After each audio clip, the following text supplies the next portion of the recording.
కాస్త ఆలస్యమైన నిజం గెలిచిన సందర్భం ఇది. అవును పెద్దమ్మా, రామ చేయని తప్పుకి దొంగ అనే నిందని మోసింది. నిజం తడబడచ్చు, కానీ పడిపోదు. ఎంతమంది ఎన్నెన్ని మాటలన్నారు రామా గురించి, అయినా తను ఒక్క మాట కూడా తిరిగి మాట్లాడలేదు. ఎందుకంటే నిజాయితీగా ఉన్నవాళ్లు గొంతెత్తి అరవాల్సిన అవసరం ఉండదు. కాలమే తన తరపున మాట్లాడుతుంది. ఇప్పుడు జరిగింది అదే కదమ్మా. రామానిధిని జాగ్రత్తగా ప్రభుత్వానికి అప్పగించింది. దేవాదాయ శాఖ ఉద్యోగం కూడా వెంటనే ఇచ్చారు. ఈరోజు నేను సంతోషంగా ఉండటానికి ఇంతకంటే కారణం ఇంకేం కావాలి? అవును పెద్దమ్మా, నిజంగా రామ ఎంత కష్టపడిందో ఇప్పుడు అంత గౌరవం సొంతం చేసుకుంది. అంతేకాదు, పెదనాన్న పరువు కూడా నిలబెట్టింది. చెల్లమ్మా అదిరిపోయింది.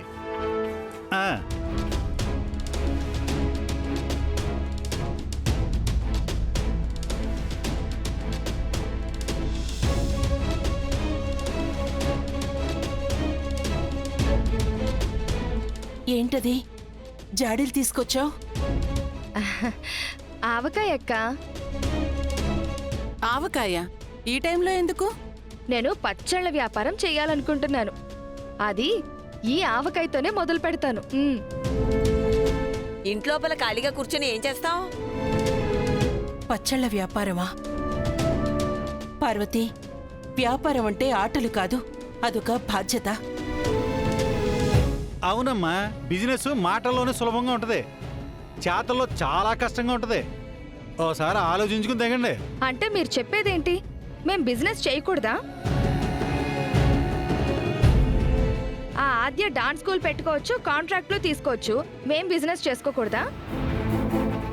తప్పేం కాదులే పార్వతి, నీకు చేయాలనిపించింది చెయ్యి. అది కాదు పార్వతి, వాళ్ళని మంచి కోసమే చెప్తున్నారు కదా. ఏం పర్వాలేదండి, నేనేదో అలా ఒక అడుగు వేస్తున్నాను.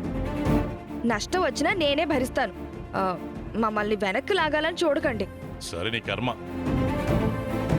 నువ్వు బిజినెస్ బాగా చేస్తే ముందుగా సంతోషించేది నేనే పిన్ని. కానీ మన ఇంట్లో ఎవరో ఒకరితో పోల్చుకొని చేతులు కాల్చుకోవద్దు. మాకు తెలుసులే, నువ్వు పదవే లోపలికి.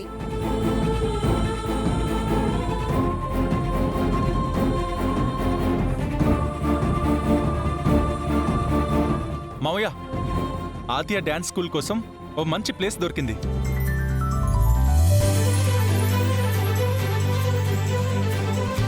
రేపు మంచి ముహూర్తం కూడా ఉందంట. రేపే ఆ స్కూల్ ప్రారంభిద్దాం. నిజంగానా సీనయ్య? అవునత్తయ్య, కొన్ని కళలు మనం ఎంతకాలం దాచుకున్నా ఒకరోజు అవే మనల్ని బయటికి లాగుతాయి. నీ కళ, ఆద్య కళ కూడా అలాంటిదే.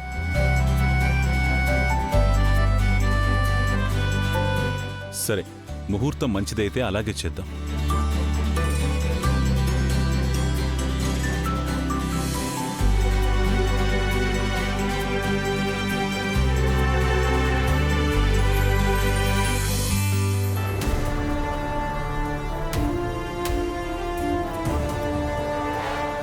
లోపలికి వెళ్దామా లేదా వెనక్కి వెళ్ళిపోవాలా?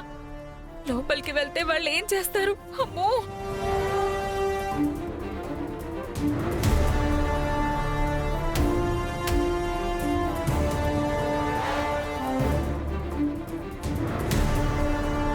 ఓహో, వచ్చావా? నీకోసం ఎక్కడెక్కడో వెతికాను. ఎంత దుర్మార్గాన్ని కొడికట్టావు. నేను మాట్లాడుకో. ఆ వాసుదేవ్ వాళ్ళతో చేతులు కలిపి నీ తోడి కోడలకు అన్యాయం చేయాలనుకున్నావా? డబ్బు కోసం ఏమైనా చేస్తావా? నిన్ను వదినా, అనయ్య, నానా, అందరూ బయటికి రండి. అనయ్య,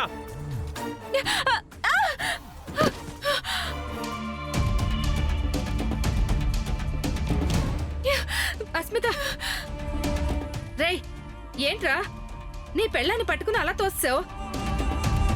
వీడింత ధైర్యంగా తోసేశాడంటే అస్మిత చేసిన ఘనకార్యమేంటో వాడి మాటల్లోనే విను. చెప్పరా, ఏం చేసింది? ఏం చేసిందా? నిధి విషయంలో ఆ వాసుదేవ్ వాళ్ళతో చేతులు కలిపి ఇంట్లో వాళ్ళకి ద్రోహులుగా ముద్ర వేయించాలని చూసింది. నిధి అమ్మేసి వచ్చిన డబ్బుల్ని పంచుకోవాలని చూసింది. వింటున్నావా? చెవులు పెద్దవి చేసుకుని విను. వాడు చెప్పింది నిజమేనమ్మా? సిగ్గుతో తలదించుకుంటే అర్థం కావట్లేదా? ఎందుకిలా చేశావు?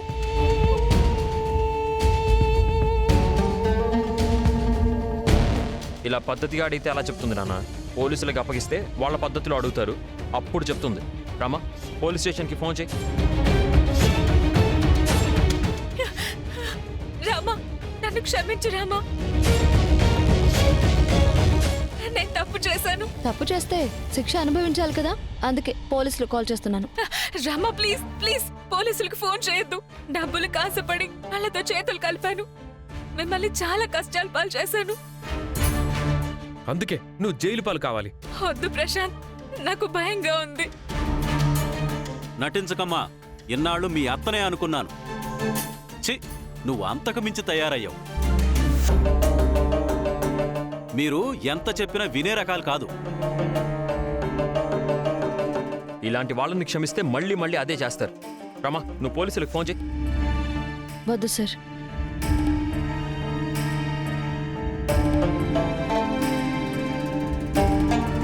రామా, తను నిన్ను ఎంత బాధ పెట్టిందో తెలిసే ఈ మాట అంటున్నావా? పర్లేదు సార్, నన్ను ఒక్కదాన్ని ఇబ్బంది పెట్టింది కదా. ఇప్పుడు పోలీస్ స్టేషన్కి వెళ్తే మన ఇంటి పరువు మొత్తం పోతుంది.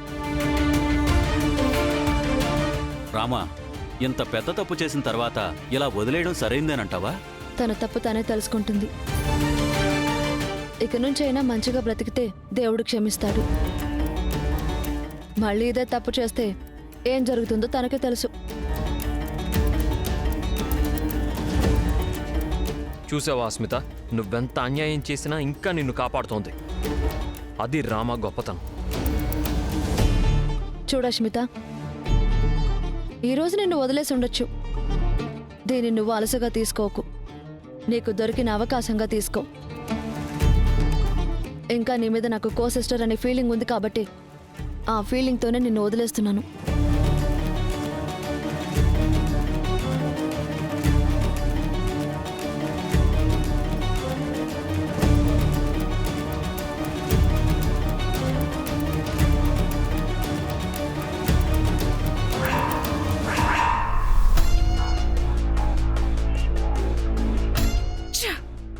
టైం బాగా లెక్క దీని కళ్ళు పట్టుకున్నాను.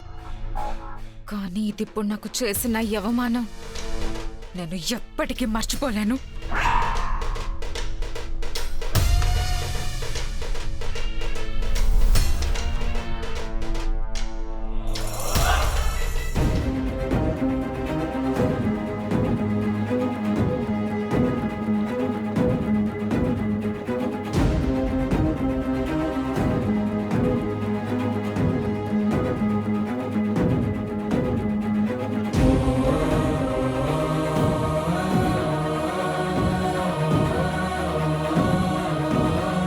జానకి పట్టీలేంటి తెగిపడిపోయి ఉన్నాయి? మరి జానకి ఏం వేసుకుంది?